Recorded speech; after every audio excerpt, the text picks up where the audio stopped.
सुबह सवेरे गांव में धुंध छाई हुई है।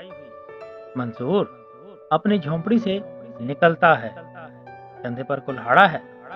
वो आसमान की तरफ देखकर खुदा का शुक्र अदा करता है। मंसूर की बीवी फातिमा दरवाजे पर खड़ी है। हाथ में रोटी का पोटा पकड़ाए वो मुस्कुराते हुए कहती है, खुदा हाफिज, जल्दी लौट आना। और मंसूर प्यार से सर हिला देता है। मंसूर जंगल के रास्ते पर तेज कदमों से चल रहा है। रास्ते में वो एक बूढ़े गांव वालों को पानी का घड़ा उठाते देखकर फौरन मदद करता है। जंगल के गहरे हिस्से में पहुंचकर मंसूर एक खुश्क दरख्त को मुंतखब करता है और जोरदार वार से कुल्हाड़ा चलाना शुरू कर देता है।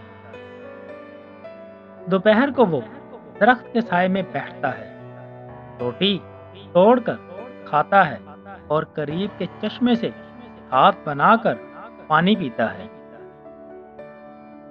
खाने के बाद जब वो उठता है तो धूप की एक किरण झाड़ियों में किसी चीज पर पड़कर चमकती है और मंसूर रुक जाता है। वो झाड़ियां हटाता है और एक पुरानी नक्शो निगार वाली धाती संदूकची देखकर हैरान रह जाता है। वो इसे एहतियात से उठाता है। वो संदूकड़ी का ढकना खोलता है। अंदर रेशम के गदाने पर एक शानदार नीले नगीने वाली अंगूठी जगमगा रही है। मंसूर एक अंगूठी को हाथ में लेकर गौर से देखता है। इसके जहन में ख्यालात घूमते हैं। ये किसकी है? क्यों यहाँ पड़ी है?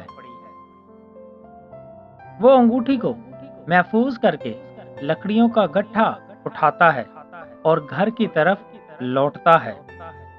रास्ते भर वो यही बात सोचता रहता है कि अंगूठी किसकी है और आखिर यहाँ तक कैसे पहुंची। घर पहुंचकर वो फातिमा और ज़ैनब को अंगूठी दिखाता है। दोनों की आंखें हैरत से बड़ी हो जाती हैं। छोटी झोंपड़ी में अंगूठी की चमक और बढ़ जाती है। अगले दिन जब मंसूर लकड़ियां बेचने शहर पहुंचता है तो देखता है कि हर तरफ शाही सिपाही हैं और ढोल पीटते हुए मनादी कर रहे हैं। लोगों का हजूम इकट्ठा है। मंसूर हजूम में खड़ा ऐलान सुनता है, बादशाह सलामत की कीमती अंगूठी चोरी हो गई है। मिलने पर बड़ा इनाम और छुपाने पर सख्त सजा मिलेगी। मंसूर बाजार में खड़ा सोचता है, इसके एक कंधे पर एक छोटा फरिश्ता ईमानदारी वाला और दूसरे कंधे पर एक शैतान लालच बैठे नजर आते हैं, जो इसे मुतजाद मशवरे दे रहे हैं। रात को घर में चूल्हे की रोशनी में वो अपने घर वालों से कहता है, ये अंगूठी हमारी नहीं, चाहे हम गरीब ही क्यों ना हो, हमें वापस करनी होगी। सुबह सवेरे मंसूर अपने बेहतरीन कपड़े पहनकर अंगूठी लेकर किले की तरफ चल पड़ता है। इसके चेहरे पर अज़म है मगर कुछ घबराहट भी। शाही किले के बड़े दरवाजे पर पहुंचकर सिपाहियों ने इसे रोक लिया। वो डरते डरते अपनी बात कहता है। आखिरकार सिपाही इसे लेकर लंबे संगे मर के हाल में दाखिल होते हैं। चमकदार सतून, कलीन और तख्त नजर आते हैं। मंसूर इन तमाम चीजों को देखकर हक्का बक्का रह जाता है। मंसूर तख्त के सामने झुकता है और दोनों हथेलियों में अंगूठी रखकर सर झुका लेता है। ये मंजर देखकर सारे दरबारी खामोश हो जाते हैं। बादशाह अंगूठी देखते ही अपने तख्त से खड़ा हो जाता है। इसके चेहरे पर गम के बादल झट जाते हैं और वो मुस्कुरा उठता है। वो मंजूर को उड़ने का इशारा करता है। बादशाह बुलंद आवाज में कहता है, देखो, इस गरीब आदमी ने माल दौलत की परवाह ना करते हुए मेरी अजीज तरीन चीज वापस की है। ये असल ईमानदारी है। बादशाह ऐलान करता है, इसे 1000 अशरफियां इनाम में दो। साथ ही किले में इसे एक अच्छा मकान भी तोहफे में दे दिया। मंजूर इनाम लेकर घर लौटता है।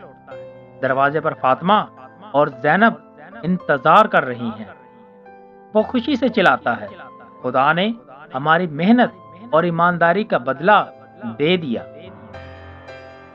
वो सब मिलकर एक पक्के ईंटों के बने हुए खूबसूरत मकान में दाखिल होते हैं। हवादार कमरे, सहन, सब कुछ नया और साफ। गांव वाले नए मकान के बाहर जमा हो जाते हैं और सब मंजूर की कहानी सुनकर इसकी तारीफ करते हैं। बच्चे खुशी से दौड़ रहे हैं।